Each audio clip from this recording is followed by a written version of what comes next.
Welcome, everyone. Come in, have a seat. Welcome to the General Distributors Convention. Today is about more than reflection. It's about realignment. To start us off, please welcome someone who's helped shape the legacy of this company and is guiding its next chapter. Please welcome the CEO of General Distributors, Harris Potus.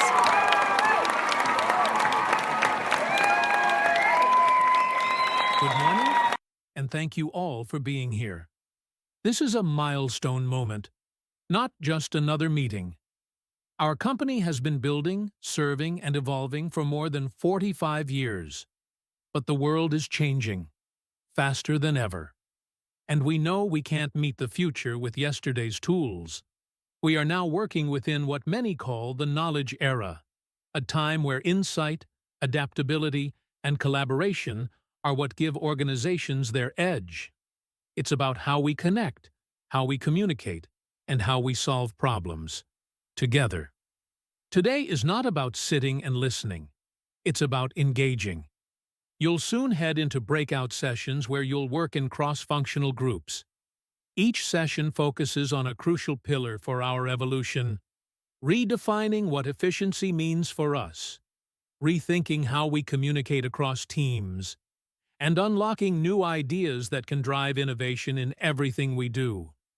We've built this company with resilience and hard work. Now we move forward with clarity and shared purpose.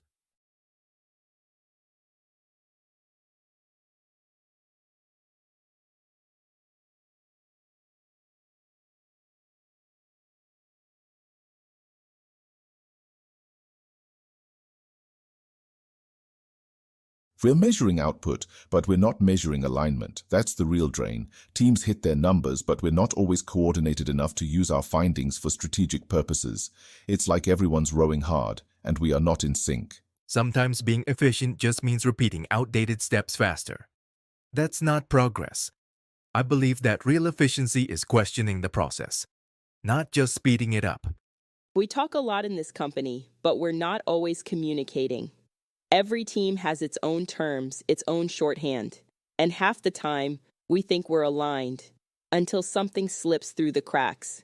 We need a shared language, not just words that sound smart, but words that actually mean something across teams, something that travels. Because if we can't understand each other, how can we expect to move in the same direction? Communication isn't just about being clear, it's about being connected. In a company like ours, communication is everything. Sales is promising delivery dates. Logistics is managing routes. Customer service is fielding complaints. And the warehouse is trying to hit targets with information that's already 3 steps behind. The problem isn't effort, it's clarity. Everyone's speaking, but not always in the same language. When a term like priority order means one thing in sales and another in shipping, you're already off track.